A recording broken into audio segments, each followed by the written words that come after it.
નમસ્કાર દર્શક મિત્રો, એચડી ન્યૂઝમાં આપનું હાર્દિક સ્વાગત છે। હું છું આપની સાથે આરડી વાઘેલા। જોઈએ આજના મુખ્ય સમાચાર। અંકલેશ્વરમાં સાબરમતી ગાંધી આશ્રમથી નીકળેલી દાંડી પદયાત્રાનું ભવ્ય સ્વાગત કરાયું।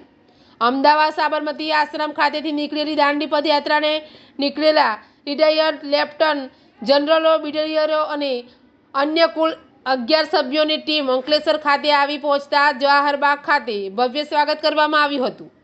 અમદાવાદ સાબરમતી ગાંધી આશ્રમથી ગત તારીખ 3 જાન્યુઆરીના રોજ રિટાયર્ડ લેફ્ટનન્ટ જનરલો, બ્રિગેડિયરો અને અન્ય કુલ 11 સભ્યોની ટીમ દાંડી પદયાત્રાએ નીકળ્યા હતા। આ દાંડી પદયાત્રામાં retired lieutenant general Anil Puri, retired lieutenant general M V. Suchindra Kumar તેમજ brigadier S K. Chaturvedi, Girish Joshi, Tushar Mishra, V. Srinivasan સહિત 11 બ્રિગેડિયરોની ટીમનો સમાવેશ થયેલ છે। આ દાંડી પદયાત્રાનો મુખ્ય હેતુ ભારત સરકારના વિવિધ કાર્યક્રમો અંગે લોકોમાં જાગૃતતા લાવવા તેમજ સરકારના 2026માં વિકસિત ભારતના સંકલ્પ છે તેને સહયોગ આપવાના હેતુ માટે સાબરમતી ગાંધી આશ્રમથી દાંડી સુધીની પદયાત્રા કરવાનું આયોજન કરેલ છે। આ દાંડી પદયાત્રામાં અંકલેશ્વર ખાતે આવી પહોંચતા જવાહરબાગ ખાતે નગરપાલિકાના સેનેટરી ઇન્સ્પેક્ટર રઘુવીરસિંહ મહિડા સહિતના આગેવાનોને ભવ્ય સ્વાગત કર્યું હતું। એનસીસી સુરતના કેડેટ હાજર રહ્યા હતા અને સલામી આપવામાં આવી હતી। એચડી ન્યૂઝ સાથે રિપોર્ટ જયેશ પ્રજાપતિ, अंकलेश्वर।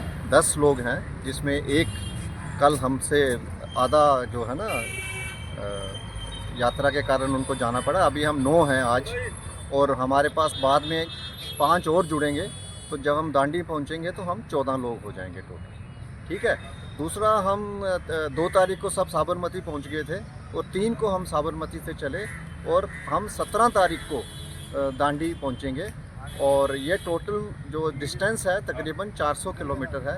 जब बापू ने ये यात्रा की थी तो उस समय 388 किलोमीटर था ये डिस्टेंस, जो बापू ने 24 दिनों में किया था। हमारे लिए डिस्टेंस थोड़ा ज़्यादा इसलिए हो गया क्योंकि बाद में कई सड़कें बन गई, जो पुराने रास्ते से वो बदल गए। और हमारा लार्जर मकसद ये है कि एक अवेयरनेस स्प्रेड करना सोसाइटी में। जैसे जब गांधी जी 1930 में गए तो 17 साल बाद हमको इंडिपेंडेंस मिली। आज हमारा भी मकसद ये है कि हम एक अवेयरनेस स्प्रेड करें गवर्नमेंट के प्रोग्राम्स के बारे में, ताकि हम 2047 में जो विकसित भारत का जो मकसद है उसको हम अचीव करने में अपना सहयोग दें। जो एक बूंद में सागर में एक बूंद की तरह हो सकता है, मगर हमारी कोशिश यही रहेगी। इसके अलावा फिज़िकल फिटनेस, हम सब 62 साल से ऊपर की उम्र के हैं। जब गांधी जी ने किया था वो 61 साल के थे। तो हमारे को ये भी पता लगता है कि कितना कि एज कोई मेजर फैक्टर नहीं होता। अगर आपके में हिम्मत है, कॉन्फिडेंस है, डिटर्मिनेशन है, तो आप कुछ भी किसी भी समय अचीव कर सकते हैं। ठीक है।